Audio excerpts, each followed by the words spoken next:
आप एक प्रतिष्ठित शैक्षिक संस्था के चेयरपर्सन हैं। जमीन घोटाले के इन आरोपों से समाज और छात्रों के बीच आपकी संस्था की जो छवि खराब हुई है, उसकी जिम्मेदारी आप कितने लेते हैं? आज संस्था के पास में 170 बीघा जमीन है। बता दें यहाँ पर पुरानी हिसाब के स्कूल या कोई और भी दारुल हिसाब के जिसको 33 बीघा जमीन अलॉट हुई थी वो नहीं रख सके कि 23 लाइफ मेंबर्स को जो है वो वोट देने से निकाल दिया गया। अगर ये 22 आदमियों को जो है जबरदस्ती नहीं की जाती, निकाला नहीं जाता, वोट देने से महरूम नहीं किया जाता, तो सामने बोर्ड बनना ही था। इसलिए हम ये कहते हैं कि बोर्ड ही नाजायज है। हम मेंबरों में से चुना गया ना, तो मेरे जब 22 वोट काट दिए गए उसको जोड़ लो, हारे में। ये आरोप नहीं, बिल्कुल आरोप नहीं, बल्कि यही है स्थिति कि वो है ही नहीं, वो जीरो है, कानूनन कुछ नहीं है। कि सोसाइटी के संविधान के अनुसार चुनाव होंगे और संविधान की पूरी अवहेलना हुई और इसके लिए कोर्ट में केस है और जल्दी उसका फैसला भी। तो फिर साथ जगह जड़ने का कारण कहीं मुकदमे का डर तो नहीं, कुछ नहीं। मुकदमों से क्या होता है? एक जो है अच्छा आदमी इन झूठे मुकदमों से कभी नहीं डरता। सरकार ने आपको 140 बीघा जमीन शिक्षा के उद्देश्य से निःशुल्क दी थी, इसे सेल्फ के जरिए प्रस्तुत करने के लिए। इससे बड़ी बकवास कोई नहीं हो सकती, इससे बड़ा झूठ कोई नहीं हो सकता। कोई सेल डीड नहीं है, इसके केस करने से कुछ नहीं होता है जब तक कि वो आरोप अदालत में साबित नहीं। इसलिए आप देखिएगा कि बहुत जल्दी ये दूध का दूध और पानी का पानी होगा। क्या ऐसा है कि आपने गवर्निंग कमेटी मीटिंग में फॉर्म पूरा करने के लिए केवल एक ही परिवार के सदस्य को शामिल किया? इससे बड़ा झूठी कोई नहीं हो सकता, इससे बड़ा झूठी कोई नहीं हो सकता। तो हमारे पास में जो चीज है उसकी हम कदर नहीं कर रहे हैं, उसके लिए हम जागरूक नहीं है। अगर हम आज पे तवज्जो दें तो मैं समझता हूँ कि हिंदुस्तान के मुसलमानों को कहीं और देखने की जरूरत ही नहीं। इसको लेकर अपने न्यायालय में नहीं, ये सवाल ही बिल्कुल गलत कर रहे हैं। सौंपी किसकी? उसको तो डाका डाल करके लिया गया। मौलाना जाब चेयरपर्सन मोहम्मद अतीक गोरी जी आज के पॉडकास्ट में हमारे खास मेहमान हैं और बातचीत के लिए जुड़े हैं। तो सर, सबसे पहले मैं आपका शुक्रिया अदा करना चाहता हूँ कि जिस तरह से आज आपने अपना बेशकीमती वक्त निकाला है और आज आप इस पॉडकास्ट में शामिल हुए हैं। क्या कुछ बोले? और जो समाज में काम करते हैं उनको तो हर वक्त हर सवाल के लिए मौजूद रहना ही चाहिए।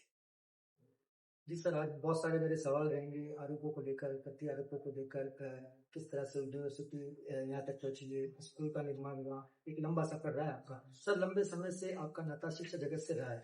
स्कूल से यूनिवर्सिटी के सफर की शुरुआत और संघर्ष के बारे में जानना चाहूंगा सर, कितने प्रयास हुआ? देखिए, बहुत छोटी सी बात मैं यहाँ पे बताना चाहूंगा कि 35 साल के सफर में अल्हम्दुलिल्लाह, अल्लाह का शुक्र, उसका बड़ा एहसान है कि 45,000 बच्चे प्रोफेशनल इन हाथों से निकल चुके हैं। और प्रोफेशनल में बीए बीकॉम नहीं, बल्कि जो है नर्सिंग, फार्मेसी, बीएड और इंडस्ट्रियल ट्रेनिंग इंस्टीट्यूट के जो है मुख्तलिफ ट्रेड्स के बच्चे हैं, जो आज ये समझिए कि 45,000 घर अपने पैरों पर खड़े हुए हैं। वक्त संपत्ति को लेकर आपकी क्या राय है, आपकी क्या प्रतिक्रिया है? देखिए, कौम की बदकिस्मती है कि उसके पास में एक समझिए कि उसके हाथ में हीरा है और हम उसकी कदर नहीं समझ पा रहे हैं। अगर हम उसकी आज भी कदर कर लें तो हमारे पास में बहुत कुछ है। सिर्फ एक वक्त तक, क्या चांशा को ही देख लो आप कि जो है 1987-88 में जो डेवलप हुआ था, उसके नतीजे में आज बहुत सारे स्कूल, कॉलेज, यूनिवर्सिटी बन गई। तो हमारे पास में जो चीज है उसकी हम कदर नहीं कर रहे हैं, उसके लिए हम जागरूक नहीं है। अगर हम आज पे तवज्जो दें तो मैं समझता हूँ कि हिंदुस्तान के मुसलमानों को कहीं और देखने की जरूरत ही नहीं। सर, किसी भी इंसान के लिए घर को बनाना बहुत मुश्किल होता है। मुस्लिम स्कूल से लेकर यूनिवर्सिटी नहीं थे, जिसमें आपकी अहम भूमिका रही है, एक खासा योगदान रहा है। कितना मुश्किल सफर था और किस तरह के प्रयासों के बाद में यहाँ तक पहुंचे? देखिए, ये तो बात तय है कि जब भी आप जो है तरक्की के काम को, उन मराहिल को शुरू करेंगे तो आपको जो है हर्डल्स आएंगी, रुकावटें आएंगी, हर तरह की जो है तकलीफों को आपको फेस करना पड़ेगा।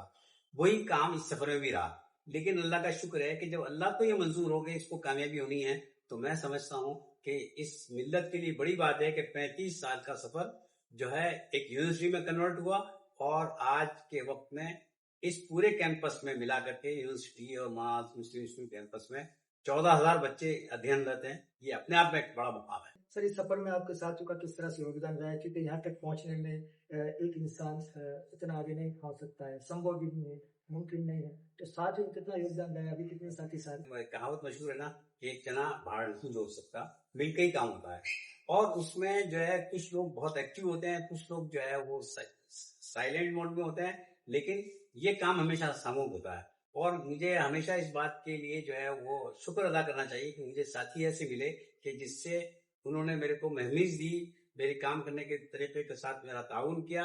और खास तौर से मेरे दो बुजुर्ग साथी जो अब इस दुनिया में नहीं है, खास तौर से जो है जनाब शब्बीर भाईजान और हाजी वदुल्ला जी, जिनका एकदम आंख बंद करके सहयोग रहा, और मैं उनके लिए हमेशा दुआ मग़फ़िरत भी करता हूँ। और उसके अलावा मेरे बहुत सारे साथी हैं जो आज भी मेरे साथ जुड़े हुए हैं, और अल्हम्दुलिल्लाह उनकी वजह से इस काम को चार चांद लगे और मिल्लत को आगे बढ़ने का मौका मिला। ये आपसी सहयोग, और उसके साथ साथ मैं जो है सिर्फ मेरी कम्युनिटी का ही नहीं, बल्कि मेरे हिंदू दोस्तों भाइयों का, सरकार का, जिसमें जो है कांग्रेस का तो कॉपरेशन है ही, साथ में बीजेपी का कॉपरेशन रहा, वसुंधरा जी का कॉपरेशन रहा, बेरू सिंह शेखावत साहब का कॉपरेशन रहा। मेरे को जितना ताउन इन सबसे मिला, क्योंकि जो है मेरा नहीं बल्कि मेरी कौम का जो है एक पिछड़ेपन की सबसे बड़ी वजह जो तालीम है, उस तालीम के नजरिए को लेकर के तमाम लोगों का एक ही नजरिया रहता है कि तालीम पाएंगे तो ही आगे बढ़ेंगे। इसलिए उन्होंने हमेशा मेरा खुली दिल से ताउन किया, और मैं उनके लिए हमेशा उनका शुक्रगुजार रहूंगा। सर, एक जानकारी के अनुसार माई खदीजा अस्पताल और मुस्लिम स्कूल का प्रोजेक्ट साथ था। पहला प्रोजेक्ट कौन सा था? दोनों के फाउंडर के अलग अलग थे या कि? नहीं, माई खदीजा अस्पताल के इस वक्त तो जो हिस्से हैं, एक हिस्सा तो अभी आजाद स्कूल कैंपस में रन कर रहा है, और एक माई खदीजा अस्पताल जो 1995 में शुरू हुआ था, वो उदयविंदर आसन के अंदर है।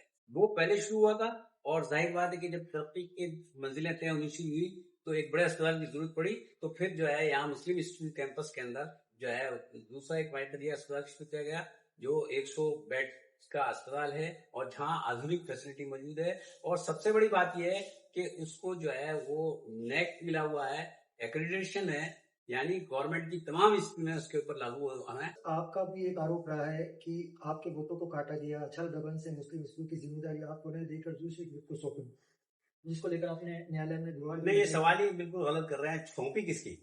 उसको तो डाका डाल करके लिया गया।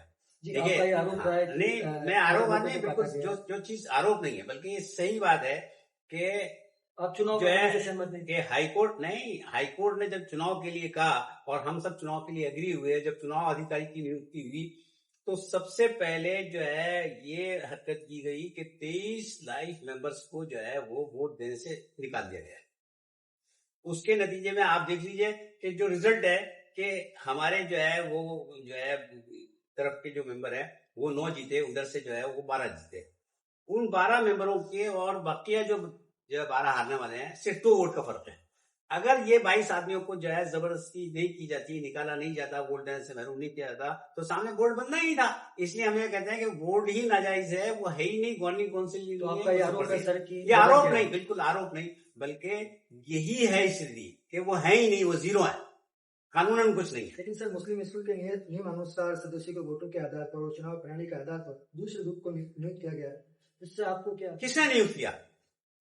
ये हम मेंबरों में से चुना गया ना, तो मेरे जब 22 वोट काट दिए गए, उसको जोड़ लो, हारे में। तो सर वो नियम अनुसार क्या? नहीं, नियम नहीं है ना, हमने इसके लिए रिट कर रखी है। हाईकोर्ट ने भी यही कहा था। हाईकोर्ट के क्लियर आदेश हैं कि 20 मार्च सन 2024 को हाईकोर्ट के ऑनरेबल जस्टिस ने जो ऑर्डर किए, उसमें क्लियर लिखा हुआ है कि सोसाइटी के संविधान के अनुसार चुनाव होंगे, और संविधान की पूरी अवहेलना हुई, और इसके लिए कोर्ट में केस है, और जल्दी उसका फैसला भी आएगा। आप सहमत नहीं? किसकी सहमति है? इसमें सहमति का काम ही नहीं है ना, उन्होंने गलत कहा है, इसलिए उसके खिलाफ कोर्ट में सहमति का क्या लेना देना? बातचीत करके दोनों ग्रुप मिलजुल कर कार्य करना अगर चाहें तो आप कितने तैयार है इसमें? आपकी इसके लिए तो बहुत से प्रयास हो चुके हैं, और सारे प्रयास इसलिए फेल हुए कि वो मिलकर काम करना ही नहीं चाहते। वो ये चाहते हैं कि जो है आप सब यहाँ से निकल जाओ, अब हमें करना है। उनका यहाँ ही नहीं। तो आप तैयार? हम तो हमेशा तैयार रहे कि क्योंकि जो है सोसाइटी को लॉस होता है, इसलिए लड़ना चाहिए ही नहीं, उससे नुकसान होता है। सर, आपके तमाम वही साथी दूसरे ग्रुप में शामिल हुए, सिर्फ चंद सदस्य ही? नहीं, किसने कहा? बिल्कुल गलत बात है। इसका सिर्फ हमारे जो है 11 साथियों से 2 गए, बाकी 9 तम आ जाए। और वो दोनों भी जो है मतलब सिर्फ इसलिए है कि उन्होंने जो है वो कुछ इधर उधर की बात कही होगी, इसलिए वो कही हुई के बहकावे में आए, वरना वो दोनों भी अगर सोचा जाए दिल से आज भी हमारे साथ है, बल्कि उधर के ग्रुप के कई साथ है। तो सर, साथी का जाने का कारण कहीं मुकदमों का डर तो नहीं? नहीं, कुछ नहीं। मुकदमों से क्या होता है? एक जो है अच्छा आदमी इन झूठे मुकदमों से कभी नहीं डरता है। मेरे खिलाफ 10 FIR हुई, क्या हो गया? मेरा कुछ भी नहीं, अल्हम्दुलिल्लाह। और वो सब मैगजीन के अंदर जो है एफआरए लगी हैं और मैगजीन के अंदर वर्किंग हुई है। एक दो है वो भी जो है आप देखना कि चंद दिनों में निपटने वाली है। सर, चुनाव प्रणाली के आधार पर तमाम सदस्यों के वोटों के आधार पर दूसरे रूप में ये किया गया, इस वक्त पुराने वोटों के साथ और हालिया में नई मुस्लिम स्कूल जो कमेटी के द्वारा नए सदस्यों को भी जोड़ा गया है। अब जब फिर से चुनाव होते हैं तो आपकी जीत कैसे करें? साहब, बुनियादी बात ही यही है कि वो नाजायज हैं, उनको कोई इख्तियार ही नहीं है। तो जो है वो जब उनको डे टू डे की वर्किंग का इख्तियार नहीं है तो वो तो मेंबर ही नहीं ले सकते। ये तो डाका डालने की कोशिश की जा रही है कि जो है वो पुरानी जो है वो लाइफ मेंबर्स के ऊपर कुछ लोगों को जो है जबरदस्ती थोपा जाए। आप मैं पूछूं कि जो है जो 150 नए मेंबर बनाए उनका क्या योगदान है? हमें ये मालूम है कि इस सोसाइटी में जब 9,000 रुपए फीस थी तो हमें मालूम है कि हम घर घर फिर के किस तरह हमने 150 मेंबर बनाए थे। उस वक्त उस सोसाइटी के पास कुछ नहीं था। आज ये सोसाइटी करोड़ों अरबों रुपए की प्रॉपर्टी के मालिक है, इसलिए डाका डालने की नीयत से लोग आए हुए हैं और कुछ भी काम नहीं इसका। सरकार ने आपको 140 बीघा जमीन शिक्षा के उद्देश्य से निःशुल्क दी थी, फिर इसे सेल डीड के जरिए खुदबुद करने की जो इससे बड़ी बकवास कोई नहीं हो सकती, इससे बड़ा झूठ कोई नहीं हो सकता। कोई सेल डीड नहीं है, बल्कि जब मौलाना आजाद यूनिवर्सिटी जो है काम को कायम करने के लिए सरकार से रिक्वेस्ट की गई तो सरकार ने ये कहा कि आप मारवाड़ सोसाइटी के नाम जो 140 बीघा जमीन है उसे मौलाना आजाद यूनिवर्सिटी के नाम करना पड़ेगा। तो आप देख लीजिए कि उन पेपर्स के अंदर क्लियर कट है कि मारवाड़ मुस्लिम एजुकेशन एंड वेलफेयर सोसाइटी ने मौलाना आजाद यूनिवर्सिटी को जो है ट्रांसफर किए बगैर कोई एक पैसा लिए नहीं। 14 दिसंबर 2022 को दस्तावेज को अवैध करार कर दिया गया। क्या सब आपकी जानकारी में था? मुझे पता नहीं, मेरी बगल से मुझे पता नहीं कि कौन से आप कैसा कह रहे हैं। कोई जो है अवैधानिक नहीं था। जो भी जो है मीटिंग्स की गई थी वैधानिक थी और चूंकि उस केस के अंदर हाईकोर्ट ने उस केस को पूरा निपटा दिया इसलिए उस पर तो केस भी नहीं बनता है। तो ये आप आगे देखिएगा कि जब जो है वो सिर्फ जो है पुलिस के कर देने से, किसी के केस कर देने से कुछ नहीं होता है जब तक कि वो आरोप अदालत में साबित नहीं। इसलिए आप देखिएगा कि बहुत जल्दी ये दूध का दूध और पानी का पानी होगा। क्या ये सच है कि आपने गवर्निंग काउंसिल मीटिंग में कोरम पूरा करने के लिए केवल एक ही परिवार के सदस्यों को शामिल किया? और इससे बड़ा झूठी कोई नहीं हो सकता, इससे बड़ा झूठी कोई नहीं हो सकता। मेरे परिवार के अंदर तो सैकड़ों सदस्य होते हैं। दूसरी बात सबसे इम्पोर्टेंट है, सदस्यों का आरोप है कि हमें जानबूझ कर नहीं लगाने से, कोई आरोप लगाने से कुछ नहीं होता है।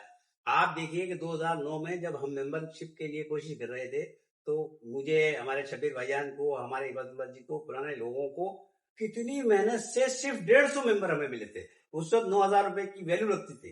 9,000 रुपए का उस वक्त 2 तोला सोना आता था। आज 50,000 रुपए जो है सोसाइटी को कब्जा करने की नीयत से खराबा किया जा रहा है और कुछ नहीं है। ये इल्जाम है, इल्जाम की कोई वैल्यू नहीं होती है जब तक कि उसको प्रॉपरली साइड नहीं किया जाए।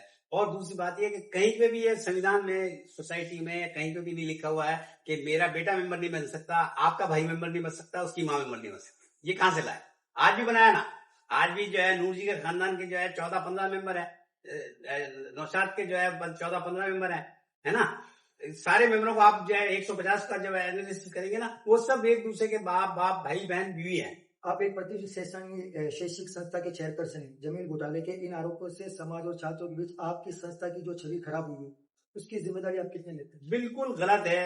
छवि खराब होने का काम नहीं, बल्कि छवि हमारी इसलिए दुरुस्त हुई है कि आज संस्था के पास में 170 बीघा जमीन है। बता दें यहाँ पर पुरानी हिसाब के स्कूल या कोई और भी जो है दारुल हिसाब के जिसको 33 बीघा जमीन अलॉट हुई थी वो नहीं रख सके, उनसे वो चली गई हिसाब के वालों के पास में। और कोई जो है ये जितने जो अभी आज के जो मौजूद हैं अधिकारी पर्सनल जो भी हैं वो बता दें कि उन्होंने 1 बीघा जमीन अलॉट करा के तो बताती हो, एक 10 गज जमीन लेके बताइए तो बता दो। इस पूरे सिस्टम के अंदर उन्होंने एक बिल्डिंग के अंदर कोई योगदान दिया हो तो बता दो। हमारी तो ये कह सकते हैं कि हमारे पास में ये सब चीजें मौजूद हैं। इस 2 साल के अंदर वो एक ईंट नहीं रख सके, हम तो ये कह रहे हैं। कोर्ट ने आपको जमानत दे दी थी, लेकिन आरोप अभी भी आप पर बरकरार है। क्या आप नैतिक आधार पर अपने पद से इस्तीफा देंगे या जाजपुर तक पद पर बने रहेंगे? अरे भाई, आरोप है ही नहीं। आरोप का क्या होता है? आरोप तो किसी पे भी चलते हुए लगा देंगे। अगर यूं ही आरोप होने लगे तो मुझसे घर में कोई काम ही नहीं कर सकेगा, कोई आदमी अपनी गाड़ी ही नहीं चला सकता, क्योंकि आरोप है। आरोप का क्या? आरोप जब जय सिद्ध माने जाते हैं, जब अदालत उसके ऊपर अपनी ठप्पा लगाती है। ऐसे आरोप लगाने का इसलिए तो एक तरीका है, आप देख रहे हैं ना अभी अदालत के क्या आदेश तुम सब मामले। अभी इससे ज्यादा बड़ी बात क्या होगी कि उन्होंने जो है मेरे को सैटरडे को 5 बजे गिरफ्तार किया। क्यों किया भाई 5 बजे? और संडे को जो है उनकी मजबूरी थी पेश करने की, मुझे पेश किया और संडे को कोर्ट ने उसी वक्त जमानत दी। इससे बड़ी मेरे हाथ में क्या बात हो सकती है? क्या आप ये मानते हैं कि निर्मित मंच के नाम पर जो कागजी कार्रवाई की गई वह सीधे तौर पर सरकार के साथ धोखाधड़ी थी? उनसे पूछे कि नियमित का नाम मतलब भी जानते हैं? ये ऐसे ही था कि जब जो है सरकार ने एक्ट पास करते हुए एक्ट में लिखा था कि आपको 140 बीघा जमीन मौलाना आजाद यूनिवर्सिटी के नाम जो है दाखिल देनी है। हमने उस सरकारी आदेश को ही पूरा किया है, क्योंकि वो असेंबली का आदेश था, विधानसभा का आदेश था, उससे हम कहीं भाग नहीं सकते थे। हमने 8 साल लेट किया, यही अपने आप में गुनाह। सर, आपके करीब रहे वरिष्ठ सदस्यों का भी आरोप था कि उन्हें मीटिंग से दूर रखा गया। आखिर उन महत्वपूर्ण लोगों से इस जमीन सौदे को छुपाने की क्या वजह? ये मेरे ख्याल में जो है फिर आप उस पुराने जो क्वेश्चन है ना, अभी जो आपने 5 मिनट पहले की थी, वो दोहरा रहे हैं और कुछ भी नहीं है। तो नादानियों का पता वो वो है ही नहीं ना। कोई भी हमारे उस ग्रुप में, हमारे उस ग्रुप के सदस्यों में एक भी ऐसा शख्स नहीं है जो ये कहे कि मैंने ही किया। ये सिर्फ वो लोग हैं जिनको आज जो है इस बात का दुख है कि वो जो है सोसाइटी में जो कब्जा जमाए हुए हैं उनके खिलाफ जो है केसेस क्यों हैं, उनके जो है किए हुए काम के ऊपर जो है वो जो उंगलियां उठ रही है वो क्यों है। ये वही लोग हैं, बाकी लोगों को कोई वास्ता नहीं। बाकी लोग तो ये जानते हैं कि इस सोसाइटी में 170 बीघा जमीन मिली हुई है, एक यूनिवर्सिटी कायम है, 14,000 बच्चे पढ़ते हैं, एक जो है NABH का हॉस्पिटल है, और उन सबको किए हुए काम दिखते हैं। और ये वो लोग हैं जिनसे कुछ हुआ नहीं, इसलिए इल्जाम लगा करके वो अपने बोझ को हल्का करना चाहते हैं, और कुछ नहीं है। इनकी कोई हैसियत नहीं है, समाज में जीरो है। तो सर, अभी तक आप उनके कार्य प्रणाली को, जो भी उनके कार्य है, जब तक उनका कार्यभार चल रहा है, 2 साल 3 साल जितने भी इनको हुए, कितने सहमत आप उनके कार्य से? कुछ भी उन्होंने काम नहीं किया सिवाय उसके लॉस करने के। जो है करोड़ों रुपए का जो फंड जमा था उसका सत्यानाश कर रहे हैं। अब हिसाब और बताते नहीं है। हम जब RTI से पूछते हैं या डायरेक्ट उनसे जो है लेटर देके पूछते हैं तो एक भी जवाब नहीं देते हैं। उनसे पूछ लो कि 2 साल में जितने खर्चे किए, गुनी जो है वो छापते हैं कि भाई हमने जो है इस काम में इतने खर्चा किया है, तकिया चांचा में खाली कराने की प्रॉपर्टी पे इतना खर्चा किया है, फलानी जमीन के ऊपर इतना खर्चा किया है, या हमने ये बिल्डिंग बनाई है इस पे ये खर्चा किया है। बताए ना। मैं अगर वो ऐसे ही साफ सुथरे दूध के धुले हैं तो 2 साल में उन्होंने जो भी काम किया है उसको सिर्फ जुबानी जमाखोरी नहीं करें, बल्कि आंकड़ों के साथ में, बैलेंस शीट के साथ में बताएं कि हमने इस काम पर ये पैसे खर्च किए, उससे ये इंप्रूवमेंट हुआ।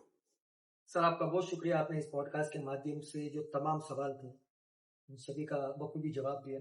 और सर, हमारे पॉडकास्ट के माध्यम से बस मैं एक ही बात कहना चाहता हूँ, पॉडकास्ट के माध्यम से हम शख्सियतों को बुलाते हैं, किस तरह से उन्होंने समाज में काम किए, किस तरह से आगे वो काम करते हैं, समाज को लेके चलते हैं। और हर समाज के लोग, हर शख्सियत इस पॉडकास्ट के माध्यम से हमारे साथ में आकर बैठ सकती है और अपनी बात रख सकती है। ये पॉडकास्ट एक निष्पक्षता के साथ में किया जाता है। इस पॉडकास्ट के माध्यम से किसी भी भावना को ठेस पहुंचाने का काम नहीं किया जाता। देखते रहिए आपका पॉडकास्ट।